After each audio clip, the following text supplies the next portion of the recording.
where you come from and what kind of opportunities, what environment you live, and how do you train and what do you train, how much do you train, it really matters.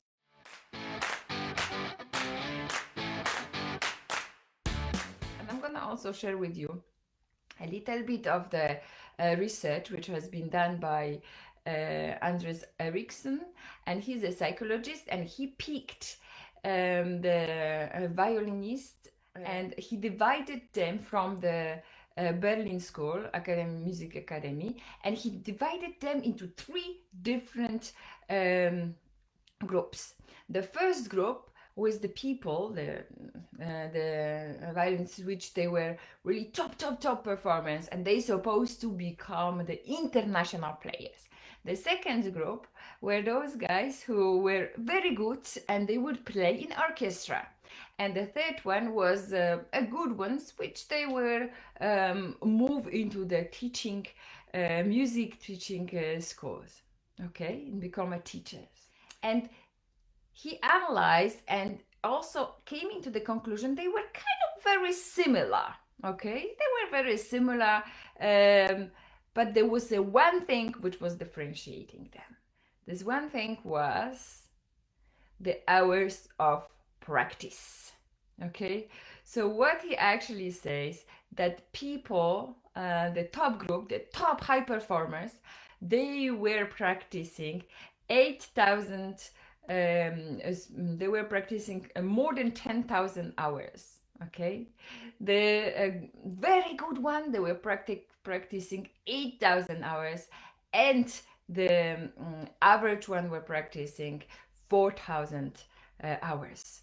So that was the biggest difference, which really helped them to move into, and he's also talking about the children. So here we're talking about 10,000 hours. And probably you have heard about this rule.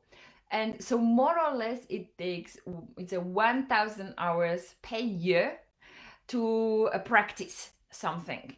And if you don't want to get crazy, it's about 1,000 hours. And so you need about 10 years to be very good at something, to be high performing. Okay.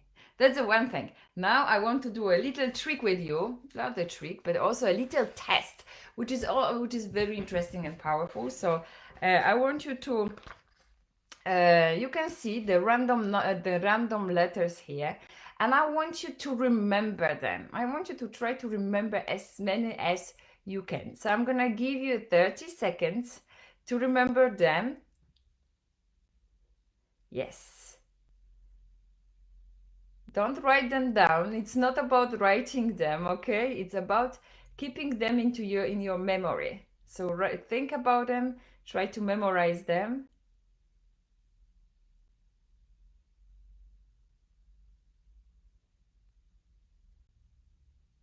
Okay. And now I want you to write them down. How many did you manage to remember? And of course, I'm gonna share with you the research, and there was even a book of George Miller, who was also a psychologist and who wrote the book about the magical number 7 plus minus 2. So normally we are able to remember around 6 letters. So normally we are remembering 6, 7, correct, okay? It's also another thing which needs to be correct, the letters.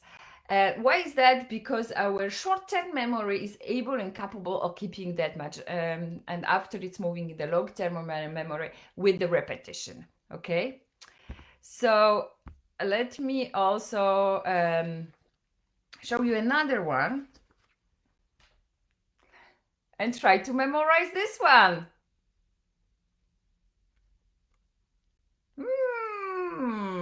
That sounds to be quite easy, isn't it? Why is that?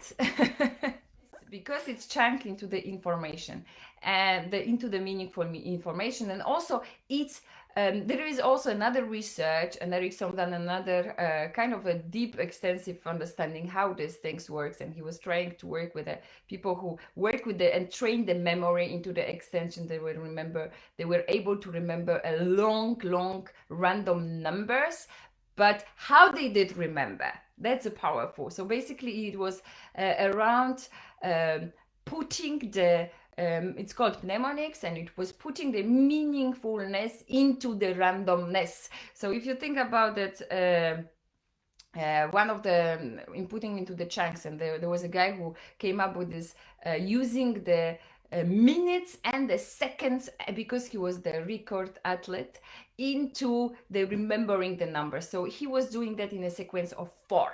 And he was remembering like 4 minutes, 55 seconds, and 2 seconds. So that was kind of like his way of the remembering. But if you put this, so this is also if you want to improve your memory, you can practice and you can train depth, because we can train everything. Okay. And it's also something which Erickson calls Iceberg Illusion. Iceberg Illusion, it's a very well and observed, even you know what it is, but you don't know the psychological term, but it is when you are observing people performing at their top and not knowing that is, or we knowing, but we don't realize and we do not see the 10,000 hours of hard work they actually have done to perform at their peak. So this is what it's called Iceberg Illusion. So we see that they're great performing and we think that it's a talent, or we say it's a talent, but we do not see or don't realize how many hours of hard work every single day has been put into that extraordinary result. And the last thing I'm gonna share with you is that it's talking and it's becoming a part of really coordinating the body, coordinating the brain, how it works. And so the one thing is how we have learned, what we have learned. And the second one is how, of course, we execute on that. Learning and execution, of course, we're talking a lot about it. They come all together. But it's not only as executing. And this is where its powerful thing comes. It's about really estimating and predicting what's gonna happen, okay? And choosing and picking the best, or maybe even 2 or 3 best solutions into performing the current situation. And that could be in anything. It's in the sport, it's in the work, it's in any kind of environment you can think of.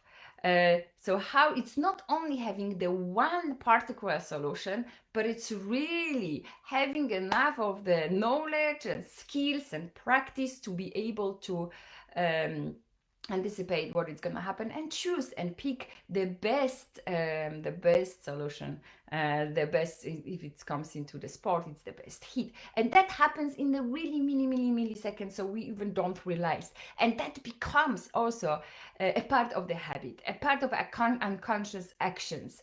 So like observing and reacting, and what it will happen if we will use that in the conscious way. If you think about putting the people and putting them in the situations where they can perform, they can learn the skills which they can literally perform in under any situations. This explains quite a lot of my past and how I was raised and where I was, and the kind of the opportunities I had in my own life and how they shaped me, and why I'm good at the things I am good, and I'm outperforming in those things. So I want you to look also at yours, your own circumstances, your own opportunities. How did it shape you, and etc. etc. And the final conclusion, and guys, you can also see that in the chess players, how they play and how they are able to play different games and estimate, and like this is a very exciting. But the last thing which I want to share with you is that why the talent is really overrated. Why? There is one very simple reason. It's because it's simply discouraging. It's a kind of a myth. If you are not talented, or you have a talent, you do not have a talent. It's kind of a myth which is discouraging people to practice and to get better if they do not get results fast. And this is why I want you to be very conscious of what's happening when you're performing something first time in your life, or when you're performing and you just start to do things. And this very often happened within the entrepreneurs world, when we have been doing something for years and then we going into, for example, a sales process. And because we are expert in some kind of area, it doesn't mean we are expert in sales of our product and services. So this is a time when a lot of entrepreneurs, a lot of people would start their businesses, get really into struggles, and they give up, they stop. Because they don't feel like they can, and they are naturally born sellers, and all those kind of we have thoughts in our minds, but literally it takes practice to get results. That's my main message. That's the message. Do not let discourage. It's actually an amazing message, an amazing thing if you can think of, because you can learn anything. It does take a time. It does take a practice. It does take persistence. So for today, it was a little bit longer than usual. For today, I want you to think about how persistent you are, how what you can learn to get where you want, because you can learn that. And with that, I'm wishing you a wonderful day, full of high performance, full of amazing experiences, of course, because we are the lucky ones. You are the lucky ones.